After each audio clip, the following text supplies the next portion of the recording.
Nah, Asmaul Husna yaitu diantaranya Al-Muhyi, Al-Mumit, dan Al-Baqi. Nah, yang pertama kita akan membahas tentang Al-Muhyi. Al-Muhyi yaitu artinya yang maha memberi kehidupan. Hanya Allah subhanahu wa ta'ala Tuhan yang maha memberi kehidupan kepada makhluk-makhluknya. Semua makhluk di muka bumi ini merupakan ciptaan Allah subhanahu wa ta'ala. Kehidupan berlangsung terus tanpa terasa. Kita tidak menyadari bahwa hari-hari yang kita lewati justru semakin mendekatkan diri kepada kematian. Allah subhanahu wa ta'ala berfirman dalam surat Al-Ankabut ayat 57 yang berbunyi, Bismillahirrahmanirrahim. Kullu nafsin dha'iqatul maut.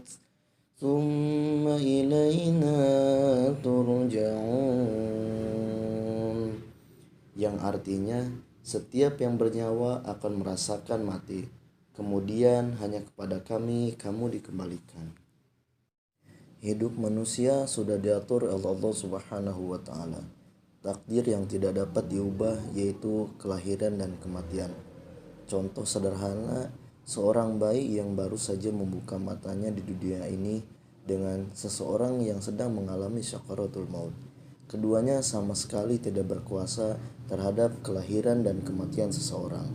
Hanya Allah yang memiliki kuasa untuk memberikan nafas bagi kehidupan atau untuk kematian. Coba perhatikan makhluk hidup yang ada di sekeliling kita, mulai dari hewan, tumbuhan, dan pepohonan yang tumbuh subur. Allah subhanahu wa ta'ala berfirman dalam surat Al-Hajj ayat 6 yang berbunyi, Bismillahirrahmanirrahim. Zalika bi'anna Allah huwal haqq wa annahu yuhyil mauta wa annahu yuhyil mauta wa annahu ala kulli syai'in qadir. Yang artinya yang demikian itu karena sungguh Allah dialah yang hak dan sungguh dialah yang menghidupkan segala yang telah mati dan sungguh dia yang maha kuasa atas segala sesuatu. Yang selanjutnya kita akan membahas yaitu Al-Mumit, artinya yang maha mematikan. Hanya Allah Tuhan yang maha mematikan semua makhluk-makhluknya. Semua makhluk hidup akan hidup sampai suatu hari yang telah ditentukan dan kemudian mati. Allah telah menjelaskan dalam Al-Quran tentang perilaku manusia terhadap kematian. Bismillahirrahmanirrahim. Qul innal mauta allazi tafirruna minhu fa innahu mulaqikum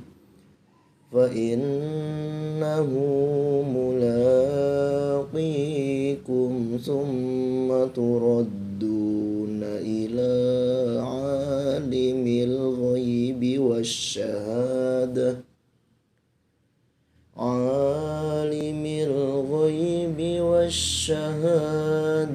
fayunabbi'ukum bima kuntum ta'malun. Yang artinya, katakanlah, sesungguhnya kematian yang kamu lari padanya, ia pasti menemui kamu. Kemudian kamu akan dikembalikan kepada Allah yang mengetahui yang gaib dan yang nyata. Lalu dia beritakan kepadamu apa yang telah kamu kerjakan. Quran Surat Al-Jumu'ah ayat 8. Yang terakhir yaitu Al-Baqi, artinya yang maha kekal atau maha abadi. Salah satu sifat Allah kekal, karena bagaimana mungkin Allah disembah kalau sewaktu-waktu Allah tidak ada. Sebagai contoh, Nabi Ibrahim alaihissalam mencari sebenarnya siapa Tuhan yang menciptakannya.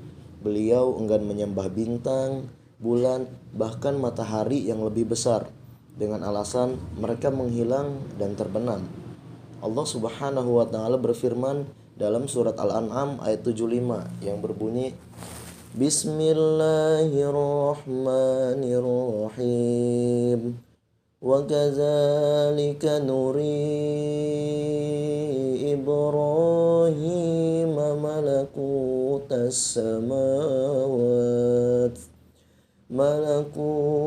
السماوات والأرض وليكون من الموقنين.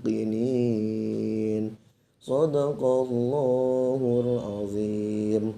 Yang artinya, dan demikianlah kami memperlihatkan kepada Ibrahim kekuasaan di langit dan di bumi, dan agar dia termasuk orang-orang yang yakin. Ayat di atas menceritakan bagaimana Nabi Ibrahim alaihissalam mencari Tuhan yang maha kekal, yang pantas dan wajib untuk disembah, kecuali hanya Allah subhanahu wa ta'ala.